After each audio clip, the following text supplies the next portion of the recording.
Apple shares are trading higher in Germany today on the back of better than expected revenue in its second quarter.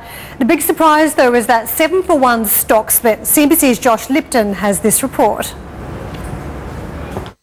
Apple reporting and beating expectations and pleasing investors. I'm here in Cupertino, California, where I had the chance to speak with CEO Tim Cook about these results. 43.7 million iPhones. That was better than the street was forecasting. Tim Cook telling me he saw broad-based strength there, really 5C, 5S, and also very pleased, he told me, with the performance of China Mobile. But the big news here, Tim Cook also telling me, listen, we have more money than we need, and Apple, in fact, announcing that it's going to expand its capital return program to over $130 billion, increasing its share repurchase authorization to $90 billion, and boosting its dividend by 8%. Apple also announcing a 7-for-1 stock split.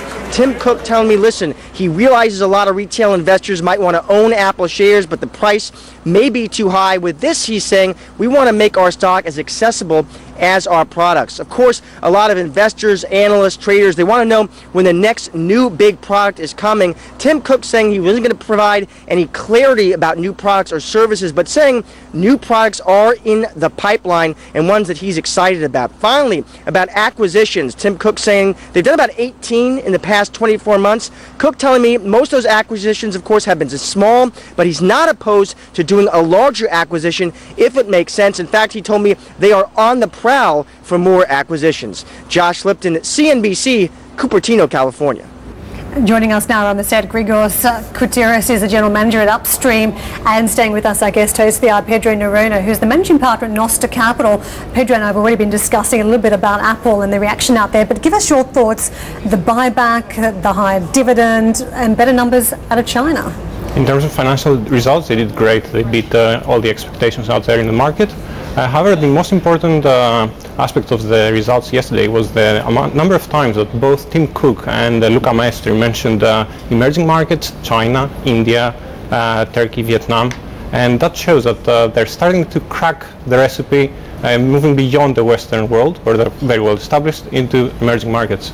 Wall Street was very downbeat leading up to the earnings about what the China numbers would look like, but expectations have been managed because there was a concern that 4G was not being rolled out by China Mobile as fast as possible, and this would impact the iPhone sales, particularly the new models. But we saw in the numbers it was the older phones at a discounted price that was selling. Do people need to change their expectations now around the China numbers because of what we saw? Exactly, and that's not the recipe just in China. It's also the case in India.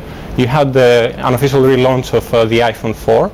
You have a very strong performance of the iPhone 4S, very high margin devices, and that's what drove their extremely high margin this quarter. Grigoris, hi, good morning. The question I have is related to what you were saying about emerging markets and then being able to crack emerging markets. I just came from Asia last month, and one thing that I noticed is that Androids are kind of like the common smartphone that people have there, and they're bigger screens, which seems to be what people want. They're cheaper. I think that the networks are more likely to push Androids because they have to subsidize them less. The iPhone, even the iPhone 4S, it's still quite expensive for the affordability that you have in Asia. I mean, why do you think that they're going to be able to make the inroads in emerging markets that they haven't been able to do so far?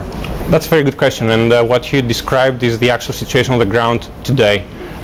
We are about to release a piece of research we conducted with Ovum in February in 5 key emerging markets, so Brazil, India, China, Nigeria, and Vietnam. And this is something that we monitor year on year. And looking at the propensity to buy Apple, it has shot tremendously over the last 12 months. So Apple came up across the region, across the 5 markets, as the most likely next device purchase. And it was extremely strong in China, something like 41% propensity to buy as their next device.